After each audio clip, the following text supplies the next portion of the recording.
ভারতের চার মশলা সিঙ্গাপুর আরও হংকংকে নিষিদ্ধ করে দিয়েছে, কারণ এইগুলোর মধ্যে বিষ রয়েছে। ভারতে যেগুলো মশলা তৈরি করে সেগুলোর মধ্যে থাকে বিষ, ইথাইলিন অক্সাইড, পেস্টিসাইড, পোক মাকড় মারার জন্য যে বিষ ব্যবহার করা হয়, যেটা ক্যান্সারেরও সৃষ্টি করে, সেটা রয়েছে ভারতের মশলার মধ্যে। কিন্তু মোদি সরকার কোনো নোটিশ মানুষকে জারি করে নাই যে ভারতের মশলার এমন অবস্থা।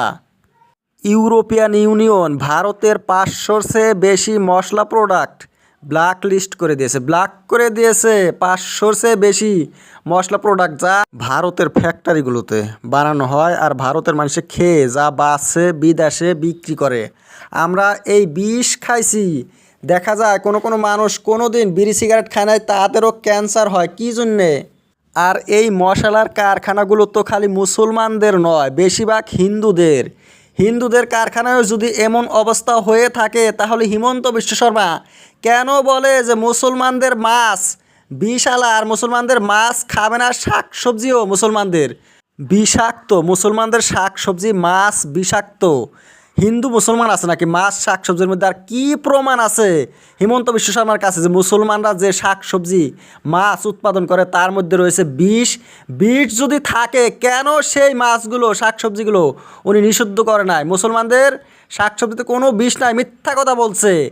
অন্ধ্রপ্রদেশের চালানি মাছও উত্তর পূর্বে নিষিদ্ধ করা হয়েছে, কিন্তু হিমন্ত বিশ্ব শর্মা তো বলে নাই যে অন্ধ্রপ্রদেশ হইল হিন্দুদের দেশ, সেখানকার হিন্দুরা বিষাক্ত মাছ উৎপাদন করে। অন্ধ্রপ্রদেশে যদি হিন্দু মুসলমান না থাকে, আসামে আবার কিসের হিন্দু মুসলমান সবজির মধ্যে মাছের মধ্যে? ভারতের ফুড সেফটি অথরিটি সব কিছু পরীক্ষা নিরীক্ষা করে, কন্ট্রোল করে মোদি সরকারের আন্ডারে।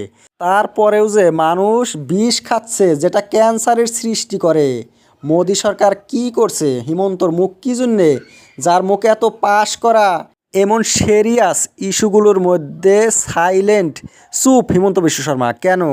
বিজেপির সরকার বলে একদম চকচকা সলিড সরকার, কিন্তু কুয়েশন পেপার লিক হয়ে যায়, পরীক্ষার যে কুয়েশন পেপার লিক হয়ে যায় সরকারের এমন পাওয়ার থাকা সত্ত্বে হিমন্ত বলে না।